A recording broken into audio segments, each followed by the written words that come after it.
Selamat pagi, bersama saya Dewi dan saya ditemani oleh Chandra dalam Baru Setiap Pagi. Yohanes 14 ayat 1. Janganlah gelisah hatimu, percayalah kepada Allah, percayalah juga kepadaku. Ini hari dimana kejadian Yesus itu menceritakan bahwa dia akan pergi meninggalkan murid-muridnya, sehingga murid-muridnya ya tentu pasti gelisah ya, karena Yesus akan pergi, kemudian dikatakan bahwa akan ada pengkhianat dan sebagainya gitu.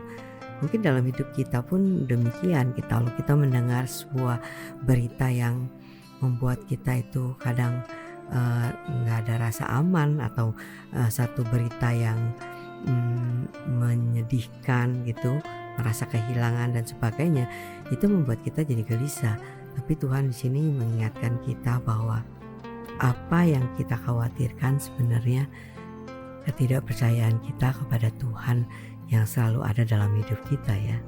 Ya, sebenarnya kalau kita bilang orang lain yang lagi ada masalah yang besar bagi dia, kita bilang jangan khawatir, jangan gelisah. Tentunya ya dia bilang enak aja ya, mau nggak ngalamin seperti yang saya alami. Sebenarnya Tuhan ngomong seperti ini, dia bukan memberi nasihat biar kamu berusaha dengan bisa. Ada orang yang bisa. Betul. Semua orang ada batasannya. Kalau dia baru bisa, kalau problemnya selesai, ya kalau baru damai, kalau permasalahan yang dimikirkan atau diinginkan tercapai. Tapi itu tidak pernah selesai karena didasarkan dari diri dia. Yang Tuhan inginkan berdasarkan kepada dia, yaitu percaya Tuhan yang dimana mengasihi kita menebus kita dan berikan kuasa rohnya dan tinggal dalam kita. Betul. Dan cara seperti itu kita lakukan dari kekuatan diri kita. Untuk tidak galau ya. Tidak galau, tapi kita percaya kepada dia yang mengasihi kita, yang menebus kehidupan kita, bukan kita yang harus menghadapi permasalahan itu. Sebenarnya dia yang ingin dinyatakan melalui Ya, sehingga kita tidak terus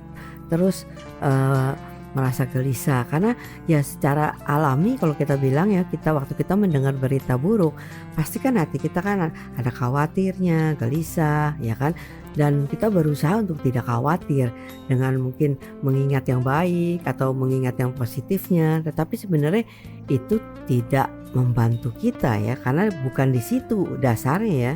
ya. Kalau kita umum lah ya, kalau kita ada permasalahan kita ingin dicari jalan keluar, mikirin sampai ketemu jalan keluarnya, juga ada saatnya juga ada keluar yang kita tunggu, tapi itu terbatas. Cuma membuat hati bukan hanya galau, pikiran jadi stres. Tapi Tuhan itu sebenarnya bukan ingin membiarkan kita dengan permasalahan itu. Permasalahannya adalah diri kita tidak menyadari dia bersama dengan kita. Ketika kita sadar itu, percaya Mana mungkin bisa gelisah. dia bersama dengan kita, yang ada damai dia yang melakukan segala hal mengenai pikiran kita, sehingga ada aja caranya untuk menyelesaikan permasalahan yang kita hadapi. Tidak ada kekuatan ahli, bahkan dia bisa menentukan dia. Amin.